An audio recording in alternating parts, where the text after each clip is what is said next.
Então vamos lá, vamos dar sequência aqui. Eu vou só mudar esse e-mail, porque senão depois eu esqueço de alterar.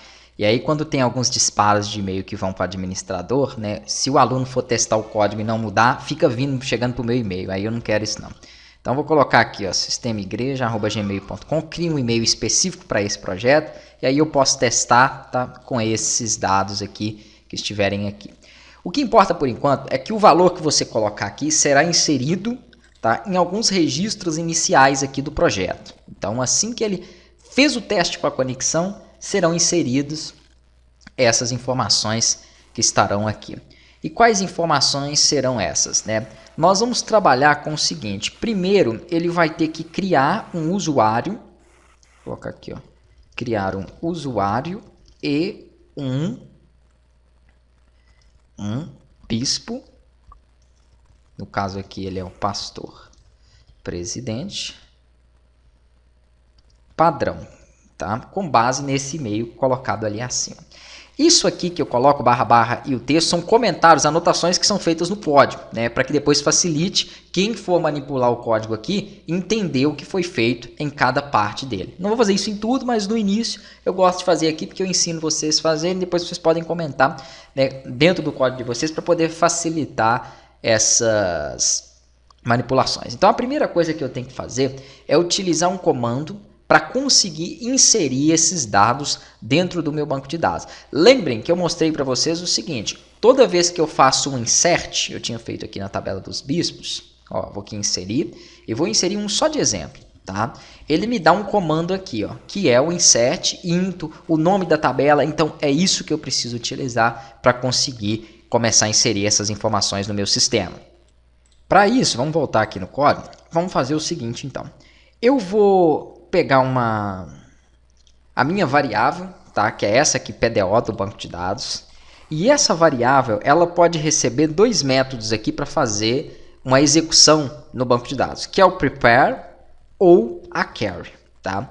A diferença é que o prepare você utiliza quando vem dados a partir de uma caixa de texto, de uns inputs. Então vamos entrar aqui num exemplo para mostrar para vocês. Vou entrar nesse sistema financeiro, vou vir em cadastro de clientes.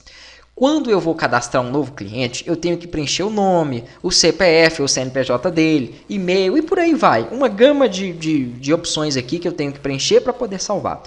Esses dados, eles são dinâmicos e ele vem de caixa de texto. Por uma questão de segurança, para evitar o que nós chamamos de SQL injection, ou injeção de comando SQL no banco de dados, tá? Ele poderia aqui pedir para fazer um comando, por exemplo, no banco de dados lá, né, e trazer a tabela bispos, né, com as informações. Então, o usuário que tem um nível avançado aí, né, e tem uma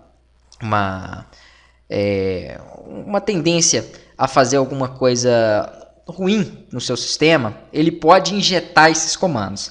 Quando você utiliza, né, tem uma má intenção, ele pode tentar injetar esses comandos. É claro que é uma coisa um pouco mais avançada, não é qualquer usuário leigo que vai conseguir fazer isso, mas nós temos que nos precaver, então tem que preocupar também com a segurança do projeto.